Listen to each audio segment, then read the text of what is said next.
All right, welcome back to the Elias Makos Show. It is the second hour of the show, and we start off by welcoming the leader of the Bloc Québécois. Yves-François Blanchet is in studio with us this morning. Monsieur Blanchet, bienvenue à CJAD 800. C'est un plaisir d'être à CJAD 800. Honnêtement, pour moi aussi. I thought you would never ask.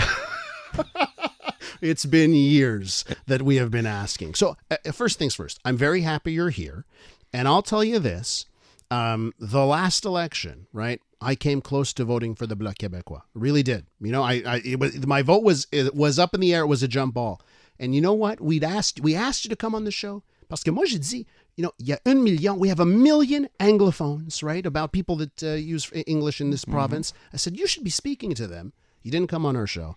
So you didn't get my vote. Must say to my own defense that I do not remember. I do not know because close to an election, maybe not everything comes to me. And maybe the calculation would have been that there were not so many votes to gain.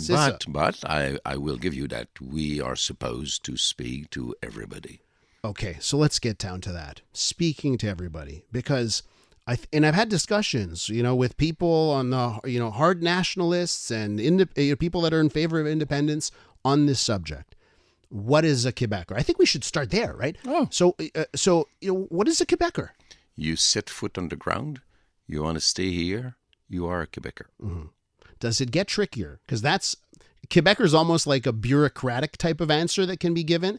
Does it get trickier when we say la nation québécois? Who's part of that? Everybody is part of the Quebec nation. Uh-huh. Everybody is part of it. It does not mean that everybody agrees with everybody. It does not mean that our history is something else than what it is. But I always said that, and I intend to stick to that. Somebody that wants to be a Quebecer is a Quebecer. So it's interesting because we've had Gilles Duceppe, who used to run the Bloc Québécois, on the show. Not when he was leader, but you know after he left politics as leader, and we talked about that very issue. And he said no. He said, you know, like an Anglophone isn't part of the Quebec nation. Quebecer is different, but Quebec nation is, you know, someone who's a francophone speaker, part of that traditional Quebec nation. So I wonder, you know, I don't hear that line from everyone, and I think I would feel more included if I heard that more often. I would check this out with Gilles himself. I'm a bit surprised, but there's no possible nation without this idea of everybody being part of it. Yeah. It does include, if they want to, the First Nations. And they might not want to because a First Nation is as much a nation as Quebecers are a nation. So what's changed here? You were telling me this is your first radio studio interview in English that you've done. Why'd you say yes this time around? I must say that I have done in radio interviews in English, but by phone before, but in studio is the first time. And maybe I accepted because of this French week you've been through, and because I love radio. I had my own show for a while in Trois-Rivières, and I love radio because you don't have to take care of the way you look or about the fact that you have 12 seconds to convey a message to the people on the other side of the camera or the mic. You have time, it's quiet, you have time to think about what you are going to say. So I love this media, and it's not transformed by, let's say, a journalist of the Gazette that might take parts of what I'm going to tell you and make a scandal out of it, saying I'm such a bad guy. And it's even worse nowadays with social media, where what I find happens actually is the reporting by the journalist is actually quite fair. And then what happens is a social media person from that publication takes half of one quote, puts it in bold in an Instagram post, and then turns it into something terrible. It's even worse nowadays. And worse than that, the media now, if something happens, they will go to former Twitter, now X, and look for what you say about it. So I am obligated to be on Twitter. I don't have a choice, even if I'm very scared about what Elon Musk is doing or what the values he is conveying. But I have to. And on Twitter, on X, there's so much garbage. Yeah. People with just insults. There are armies of trolls, mostly from the conservatives, throwing insults with a level of language that I wouldn't dare repeat on radio, with no information and no arguments whatsoever. And I have to go through this on a daily basis. Mm-hmm. You mentioned French Week, which was what we did on this show. We did 1 week of interviews about the French language, how it's faring, United States, in Quebec, all that stuff. And then we concluded our week and we pulled a stunt where we came back from break and we did an interview entirely in French. For our listeners that missed that, let's just play a snippet of our French week and how we ended off with Andrew Cadell and myself doing an interview in French. Andrew, je vais commencer avec ça. Êtes-vous d'accord que les anglophones du Québec, la minorité le plus privilégiée de l'histoire du monde avec leurs écoles et hôpitaux, ils ne parlent pas français, ils n'aiment pas le français. Et franchement, ils ne sont pas des vrais Québécois. Que dites-vous? Ben, c'est un mensonge. C'est évident. C'est certains des nationalistes qui ont des mépris pour les anglophones depuis 1759, disons, veulent dire que on n'existe pas, qu'il n'y a pas ce sont les anecdotes, les anglophones qui sont bilingues. C'est totalement faux. So Monsieur Blanchet, I find today the 2023 Anglophone in Quebec is very different, and I look at myself, my fiance, Francophone. I look at my family members, they're, either married, dating, or Francophones, that kind of thing. It's very different, I find. So do you think we have to sort of change our thoughts? Because I see a lot on the Francophone media commentators, they view Anglos that we don't want, that we're not trying to be a part of Quebec, that we're not there as much as I think we are. How do you view that? Being a hardliner sells more than being reasonable. Because what I just heard, it's more than one thing. Yeah.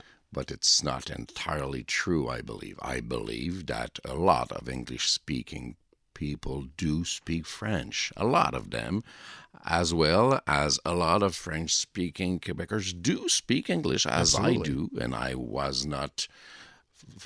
did not study in an English school. I learned English because I found it might prove useful, mostly for watching Star Trek when I was a kid. And we are not saying that English-speaking people are not important or not part of our history. I'm as much impressed or I respect as much Leonard Cohen as I do with Félix Leclerc. Of course, Félix Leclerc sings something that I deeply am, but I am carried by the lyrics and music of Leonard Cohen as well. And what we are as a nation, it is impossible to separate what comes from one community to what comes from the other one. Montreal, much more than the little fights, is the mixture between people from different places who create a unique culture, which is like nothing else.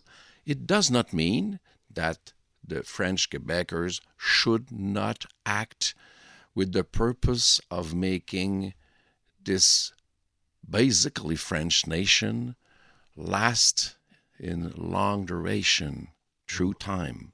But it is not something against somebody, it's something for somebody, and it does suggest to have a different deal which would not include Canada. All right, we're continuing our discussion with the leader of the Bloc Québécois. Yves-François Blanchet is in studio with us. So let me ask you this, because, I was seeing some coverage about how you might be in a difficult position, because I think there are some people that wish the Bloc Québécois in Ottawa was more overtly talking about independence Whereas now it seems like your party is very much in the lane of defending Quebec. We're all about defending Quebec. That's what we're going to do. Do you face pushback from certain members of the sovereignist independence movement that you're not, that in Ottawa you're not pushing that enough? That's 5 years too old as a suggestion. When I arrived, Well, I saw this Radio Canada this week was talking about that. Oh, I do not always use Radio Canada as a reference about who I am or what I say. But when I arrived 5 years ago, there was a debate. Do we defend Quebec interests or independence? The key word was or. First thing I changed, we do not defend, we promote Quebec interests. We do propositions. We have laws adopted that come from the Bloc Québécois and that we can have adopted in the federal parliament. And it's not Quebec interests or independence, it's both. But the fact that I favor independence of Quebec is no news. So when I say it, it does not find a way through the media.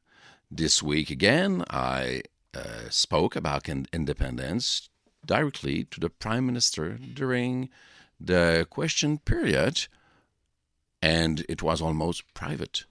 Nobody knows about that but on social media, because the media did not convey this information. And then people start thinking, oh, he doesn't speak about independence. I do every day. I'm proud.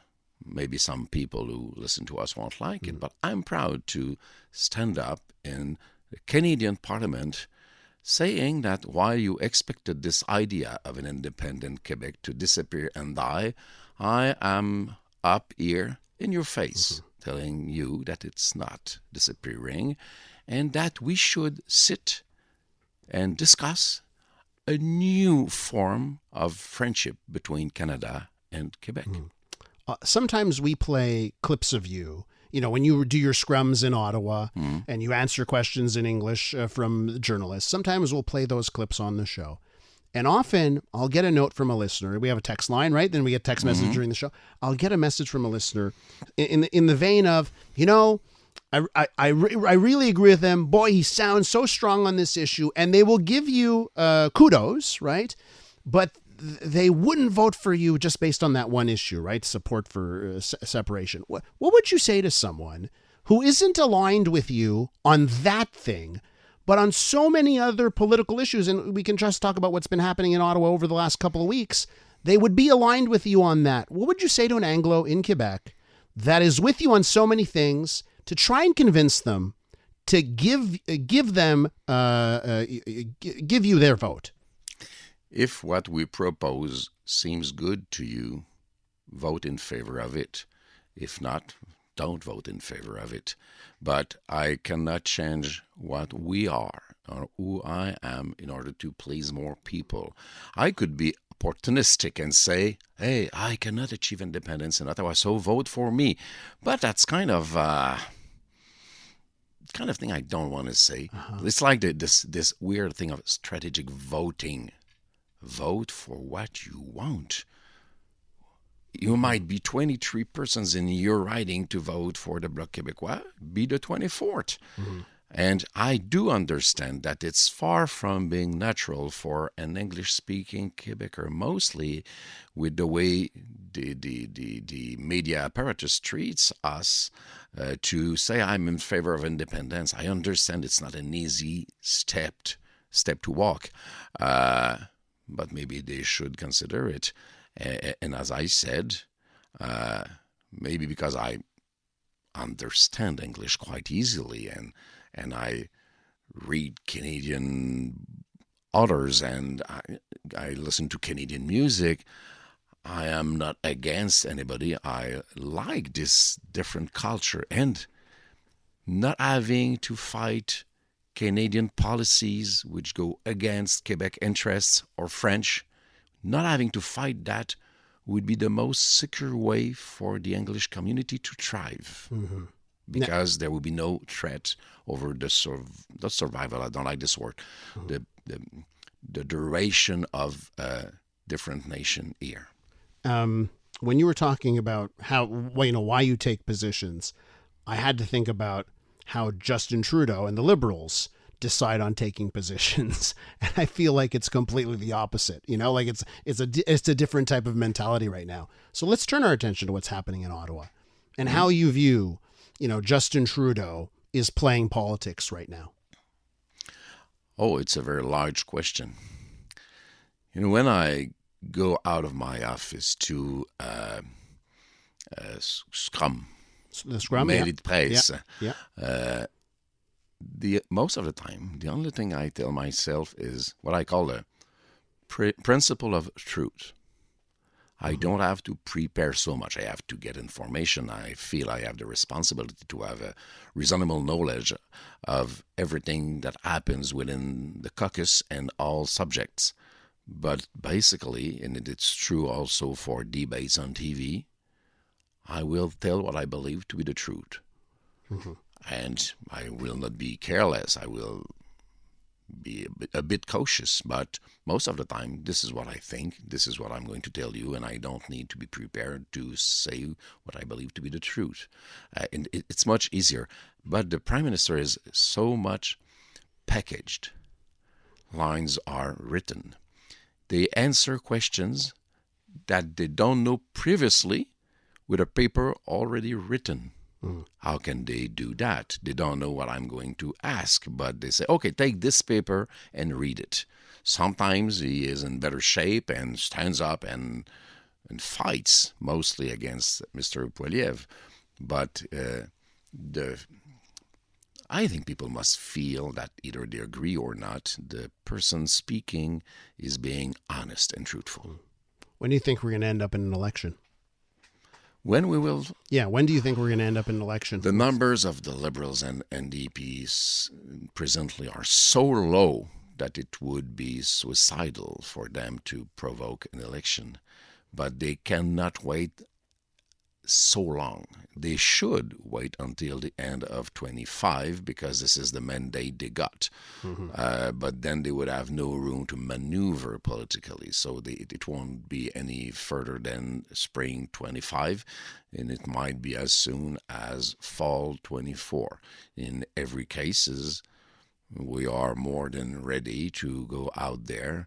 And I must admit that since some parties have strategies based on lies and misinformation, I will be very happy to be in a debate against some of them and say, okay, now you cannot go away. You will have to answer the question.